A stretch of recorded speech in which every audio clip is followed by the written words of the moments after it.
Hey guys, well, if you can't tell by the thumbnail, ran into a little bit of an issue over here in the fish room.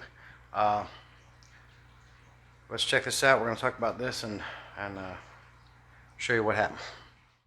So over here in my 125 gallon fancy goldfish aquarium, you see silver fox here. You can see he's got some damage on the top of him, of his body, down below the base of the fin there.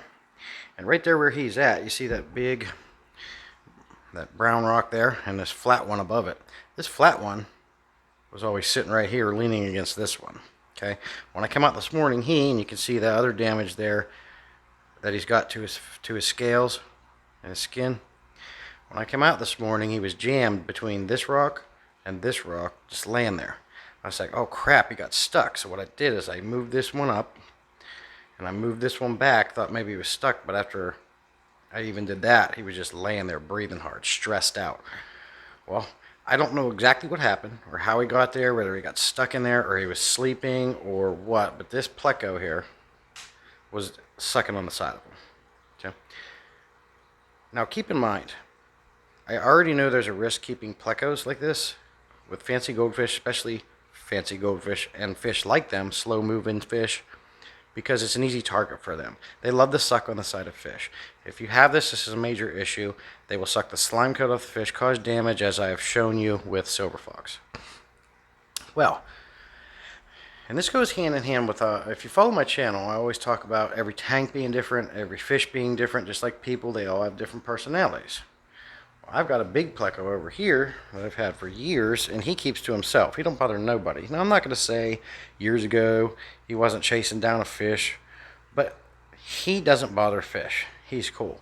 This one, however, has a different personality, and he's causing me issues. I'm always having to stop him from doing this, and, well, after this morning, I'm done messing around with about it. We're going to take some action. We got to get him out of here. I don't want him killing a goldfish or causing any more damage like this. As you can still see, he's a little stressed out. But I want to talk to you about what I did and how I'm going to deal with this situation.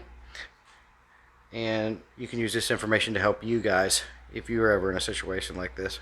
So one of the things I always talk about is having a spare tank. Well, luckily I have a spare 75-gallon tank in my garage for purposes like this.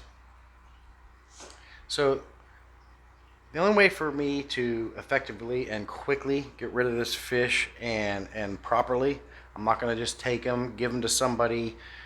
They get too big, that they can't properly house them. I've got videos on that. We don't need to get into all that situation. I do have a backup plan with a local fish store that's about an hour away.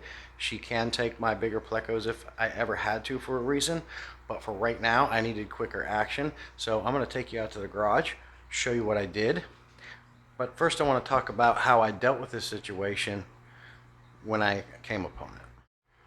So the very first thing I did is I added Chem Stress Guard to the water. I dosed for about 120 gallons. One cap, well, half or a full cap full for every 10 gallons of water. Well, I went ahead and dosed for 120 gallons because the damage and the missing scales on his skin is not good. And what Chem Stress Guard is going to do is it's going to help add that slime coat back onto the fish. It's going to help him relax. He was very stressed and breathing hard. And it's also like a peroxide for fish. It's going to go in there and bind to the proteins in the wounds and disinfect them so it doesn't get infected. Okay? So that was the first line of defense. And since I have done that, as you can see, he's up swimming around now. There he is there. And I did put some food in there, and he is eating. So I do believe he's going to be okay. I just need to monitor it. And if I have to have more Chem Stress Guard, I will. So it was the very first thing I did. The second thing I had to do, get rid of this pleco, and we're going to go over here. I'm going to show you how I'm going to do that. So definitely when you wake up on a Friday morning, I got today off from work, took a vacation day, and had my coffee. And when you hit this stuff, see stuff like this, you get in alarm mode, panic mode. I don't really panic. I just, when it comes to higher stress situations like this, it's the best thing you can do is calm down, relax. Let's see what we can do. Like I said, I added the stress guard. There's no sense in getting worked up and stressed out because you don't think it's good. So just step one to step final, right? So here I am out in my garage, and I'm going to show you this 75-gallon spare tank I had that I set up. So here it is. I have it out here. This is going to be what I call the pond. I want a pond, but I can't build one. I don't have space for one right now, so this is going to be my pond. And I had some partial bags of sand that I mixed and put in here. This gravel I've kept for a long time. I really like this river rock. And I put that in there, and I got it set up. The AquaClear 110 back here is going to be the main filter for this. Got it running. I went ahead, after I got it filled up, dechlorinated with Prime, I went ahead and put some stability in it to help balance the tank and give the beneficial bacterial boost. And then I took this Fluval 407 that I got right here, and that's been established running in the tank. It's a spare, and I hooked it up temporarily to help seed that bacteria. I'll leave this on here for, I don't know, I'm probably going to give this a good week to balance, get up to temperature. Got a 300 watt heater in here to help get that temperature up. And once this tank settles and gets balanced and I'm in its cycle, which it's probably going to be cycled in a couple days after putting this filter on, we're going to go ahead and move that pleco out here, and this is where he's going to stay. He's going to stay out here in the 75-gallon pond.